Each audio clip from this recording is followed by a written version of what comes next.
60% फसल खराब हो गई थी, पूरे बंचेस ही खराब हो गए। बहुत सारे फसलों में ये डिजीज आता है और हमारी फसल को खराब कर देता है। वेल वर्गीय फसलों में मोटी मोटी जिसकी पत्ती होती है उसमें ये बहुत ही ज्यादा आता है। इस पत्ती के ऊपर पूरा आपको पाउडर पाउडर स्पोर्स दिखाई दे रहे होंगे। ये देखिए, पत्तियों तक नहीं रुकता है, पूरे प्लांट पे आपके फैल जाता है। इसके स्पोर्स पूरे तरीके से प्लांट को रोक देते हैं। सिस्टेमिक और कॉन्टैक्ट, ऐसे फंजीसाइड में दो प्रकार होते हैं। ये अगर आ गई तो बहुत नुकसान करती है, लेकिन आपको अब मुश्किल नहीं होगा। मैं आपको बताने वाला हूँ इस रोग को कैसे रोकना है।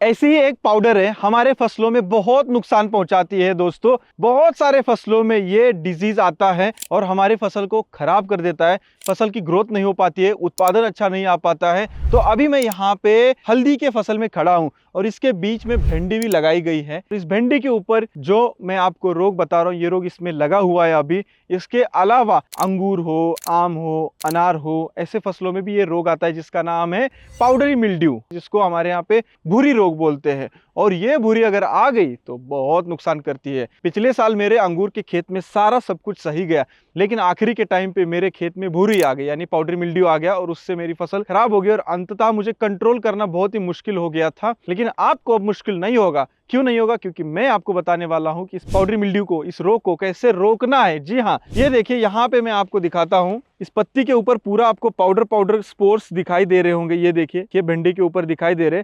इस पाउडरी मिल्ड्यू में काफी सारा कंफ्यूजन है कि पाउडर ऊपर की तरफ रहनी चाहिए, नीचे की तरफ रहनी चाहिए। ये भी आपको पता चलेगा। ये कब आता है ये भी पता चलेगा। इसके ऊपर कंट्रोल कैसे करना है ये भी पता चलेगा। मैं हूं संतोष। दोस्तों, अभी तक हमारे चैनल को आपने सब्सक्राइब नहीं किया इंडियन फार्मर को, तो चैनल को सब्सक्राइब कीजिए, बेल आइकन भी जरूर दबाइएगा। तो चलिए पूरी जानकारी लेते हैं पाउडरी मिल्ड्यू के बारे में। इस वीडियो में आपका पाउडरी मिल्ड्यू के बारे में पूरा कंफ्यूजन दूर हो जाएगा। 100% आप पहचान सकेंगे, आप कंट्रोल कर सकेंगे, आप सब कुछ कर सकेंगे और किसानों को आप बता सकेंगे कि भाई ये पाउडरी मिल्ड्यू है, यानी कि भूरी है। तो दोस्तों, सबसे पहले तो देखिए, ये खीरे का फार्म है और इस खीरे के फार्म पे मैं आया। आने के बाद मैंने यहाँ पे स्काउटिंग किया। मैंने देखा कि यहाँ पे भी मुझे पाउडरी यानी कि भूरी दिखाई दे रही है। तो वो कैसे दिखाई दे रही है? यहाँ पे फसल की जो पुरानी पत्ती है, नई पत्ती है, उसके ऊपर है। तो सबसे पहले तो हम जानते हैं इसकी पहचान कैसे करनी है। पाउडर अगर पत्ती के ऊपर की तरफ हल्के हल्के स्पोर्स आपको दिखाई दे रहे तो ये पाउडरी मिल्ड्यू है। नीचे की तरफ जो स्पोर्स आते हैं उसको बोलते हैं डाउनी मिल्ड्यू। तो ये फर्क है दोनों में, ये फर्क समझ लीजिए। ये एक इमेज में पाउडर के डाल दे रहा हूँ, ये एक इमेज में डाउनी के डाल दे रहा हूँ। आपको यहाँ पे शॉर्ट हो जाएगा।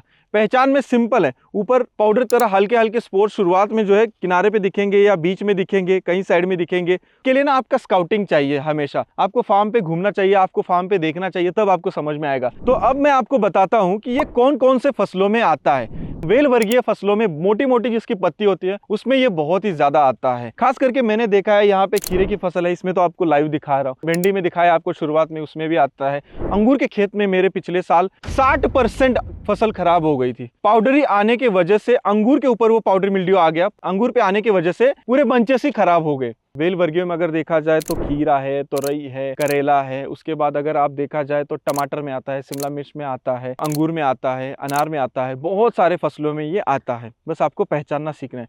अगर नुकसान के स्तर की बात की जाए तो जब भी ये आता है, आपकी पत्तियां जो है इसके ऊपर पाउडर आ जाएगा, फिर वो फैलता जाएगा, पत्ती पीली हो जाएगी, प्रकाश संश्लेषण कम हो जाएगा, फसल धीरे धीरे खराब हो जाएगा, फल की वृद्धि नहीं होगी। ये सारे प्रॉब्लम्स आपको क्रिएट करेंगे। पत्तियों तक नहीं रुकता है, पूरे प्लांट पे आपके फैल जाता है। पूरे प्लांट पे फैल जाने के बाद इसके स्पोर्स पूरे तरीके से प्लांट को रोक देते हैं। इसके स्पोर्स ना बहुत छोटे होते हैं, बारीक। अगर आप मैग्नीफायर लेंगे और ऐसे जूम आउट करेंगे तो उसमें आपको दिखाई देगा छोटे छोटे स्पोर्स इसके, और पत्ती के ऊपर की तरफ ही दिखेंगे। अब दोस्तों, इसके बारे में हम जानते हैं ये आता कब है और क्यों आता है। पाउडरी मिल्ड्यू फफूंद जनित रोग है दोस्तों। ये एरीसिफे, पोडोस्पोरा, लेवलुल्ला, इन जैसे फफूंद के कारण हमारे फसलों में होता है। लेकिन ये क्यों होता है? हमारे यहाँ पे इंडिया में जब ठंड ज्यादा होती है, यानी कि कम तापमान होता है, उस टाइम पे ये भूरी रोग जो है ज्यादातर हमारे फसलों में देखा जाता है। या हाई ह्यूमिडिटी होती है बरसात में, उस टाइम पे भी कहीं कहीं पे होता है। जहाँ पे पॉली हाउस होता है, शेड नेट हाउस होता है, या फसल को ढका रहता है, वहां पे ये होने की संभावना बहुत ज्यादा होती है। या हम फसलों को बहुत ही पास पास में लगा देते हैं, यानी कि स्पेस भी नहीं मिल पाता, सनलाइट नहीं मिल पाती, वहां पे भी पाउडरी आ सकता है दोस्तों।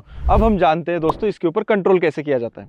अब दोस्तों, मैं यहाँ पे करेले के खेत में ही क्यों आया हूँ? क्योंकि यहाँ पे ना एक गुड एग्जाम्पल है, बहुत ही बढ़िया एग्जाम्पल है। यहाँ पे बहुत अच्छे स्पेसिंग से लगाया है। कंट्रोल में सबसे पहले हमें यही देखना है कि स्पेसिंग अच्छा होना चाहिए, प्लांट को हवा खेलती रहनी चाहिए। जहाँ पे कहीं पे पाउडर अगर दिखा तो उसको ऐसे कट कर देना और हमें फार्म के बाहर फेंक देना है। हमारा रोज वहाँ पे स्काउटिंग होना चाहिए। प्रैक्टिसेस में बस आपको यही करना है, दूर दूर लगाना है, क्रॉप का रोटेशन लेते रहना है, जमीन को भी काफी दिनों तक धूप लगनी देनी है ताकि आपके आसपास वो फंगस कहीं पे बचेगा ही नहीं। अब मैं आपको बताता हूँ बायोलॉजिकल कंट्रोल इसमें क्या होता है। बायोलॉजिकल कंट्रोल में बैसिलस सब्टिलिस ये आप इस्तेमाल कर सकते हैं। बीटी का 1 लीटर पानी में 5 ml इस्तेमाल करना, स्प्रे करना है। उसके बाद आप ट्राइकोडर्मा की कई सारी प्रजातियां हैं जो आपको हेल्प करती है पाउडरी मिल्ड्यू लोकले में, उसका भी आप इस्तेमाल कर सकते हैं। दोस्तों मैं डिसीज पेस्ट सीरीज में आपको हर एक रोग का जो है टाइमिंग भी बता रहा हूँ। उस टाइम पे आप अगर ध्यान देंगे, हाँ ये रोग अभी आएगा, हाँ बारिश हो रही है तो बैक्टीरियल लीफ ब्लाइट आ सकता है, बारिश खुल रही है ओपन क्लोज हो रही है तो एंथ्राकोन्स आ सकता है, ठंडी आ रही है तो भूरी आ सकता है, पाउडरी आ सकता है। तो ऐसे हमें दिमाग में रखना है, फिट करना है, उसी हिसाब से हमें काम करना है। अब मैं आपको दोस्तों यहाँ पे बताता हूँ कि केमिकल का इस्तेमाल करके कैसे कंट्रोल इसको कर सकते हैं। मैं आपको केमिकल के नाम बता रहा हूँ दोस्तों यहाँ पे, ना कि मैं आपको कोई ब्रांड के नाम बता रहा हूँ। जो भी मैं आपको बता रहा हूँ वो मोलेक्यूल के नाम बता रहा हूँ और वो मोलेक्यूल हमें इस्तेमाल करने हैं, दुकानदार से जाके मांगने हैं। सबसे पहला जो केमिकल है मैं आपको बताता हूँ, एजोक्सिस्ट्रोबिन जो है 23% वाला आप इस्तेमाल कर सकते हैं। हेक्साकोनाजोल आप इस्तेमाल कर सकते हैं। हेक्साकोनाजोल 5% वाला इस्तेमाल कर सकते हैं। हेक्साकोनाजोल 75% वाला इस्तेमाल कर सकते हैं। उसके बाद आप माइक्लोबुटानिल का इस्तेमाल कर सकते हैं। और सबसे खास बात, सल्फर 40% वाला भी इस्तेमाल कर सकते हैं। सल्फर 80% WDG वाला भी इस्तेमाल कर सकते हैं।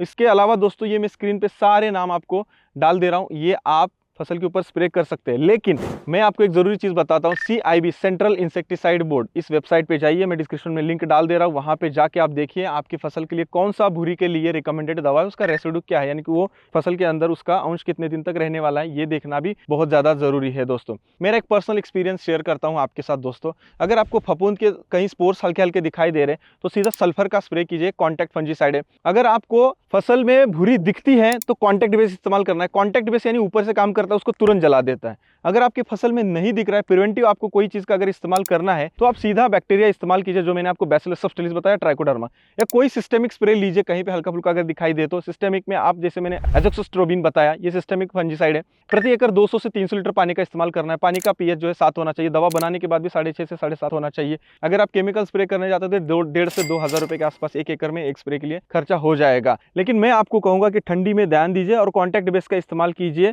और अगर आप प्रिवेंटिव अच्छा काम करते हैं, यानी कि सारा आपके पास ध्यान है, आप देख रहे हैं अच्छे से, तो आपकी फसल में कुछ नहीं होगा।